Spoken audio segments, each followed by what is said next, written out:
you guys, I can pass you the mic. Just speak your name and the space you're from, and maybe briefly talk about a class or not, something that you've taught or that you've seen offered in your space. My name is Josh Williams. I'm from All Hands Active in Ann Arbor. I'm filling in for Xander Hoffla. Throughout the past 2 years, we found ourselves really heavily involved in after-school programs. That's exciting. Break Week is an after-school program run through each university. We find ourselves in about a half dozen schools throughout the Detroit metro area, just working with kids to expose them to the DIY kind of make aspect. We found that's worked really, really well. We keep on getting invited back for more of it, and that's started to spread through libraries now that we're teaching. So we're finding that it looks like there's a huge call for people of the hacker makerspace area to come in and help educate, get our youth more interested in doing things hands-on. Hey there, my name is Ross Smith. I'm associated with I3 Detroit, and our Hackerspace has, at many different junctures in the past, reached out to young people to do classes. We work with the Girl Scouts and Boy Scouts of America. We've done a few programs with First Robotics, so that's a shout out to a few teams we've helped in the past.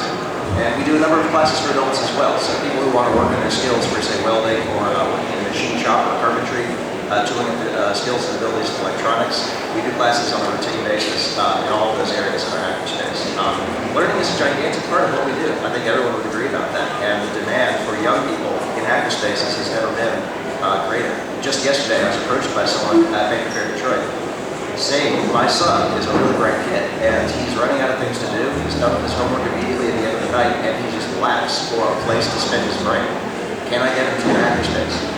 And for legal reasons, we can't admit him as a member because he's 15, but he absolutely needs to take advantage of a space like ours. So we work with adults, we work with schools to come up with ways to get them into our space.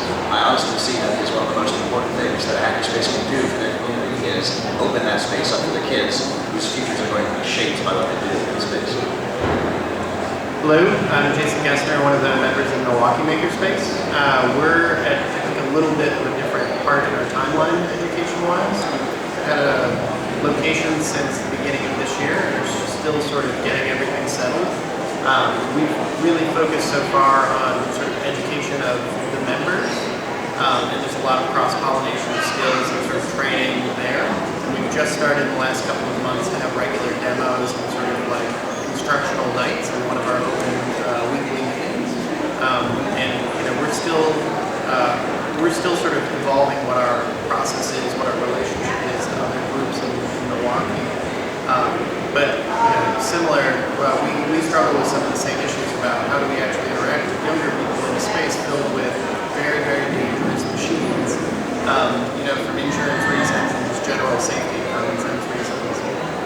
We do have a high schooler who works with us who is racing Power Wheels with us here this weekend. David drives Big J. But you know, we're still trying to find the right mix of programs and sort of structures for our space. Hey, my name is Chris Meyer. I'm from Sector 67. We're also in Madison, Wisconsin.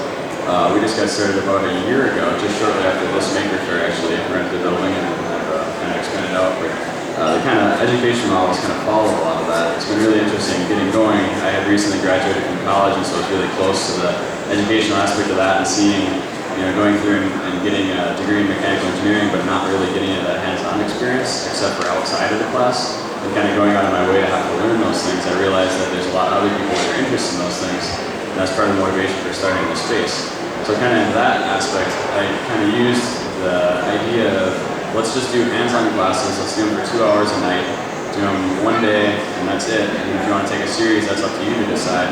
And so I think I have about 60 or so classes of a wide variety of topics, obviously not offered every week, but we try to do the consistent favorites of Arduino stuff and welding and electronics and those kind of basics. And that really gets people pulled into the space, gets them engaged, and gets them really interested in kind of learning more. So that's been a ton of fun.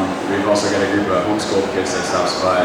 They come by every other Wednesday, and we do a variety of electronics projects and a number of things. So we got them going on Arduinos last week, and we're starting to run out of things to teach them, so we're going to have to come up with some new lessons. Awesome, thank you. So one of the things that, you know,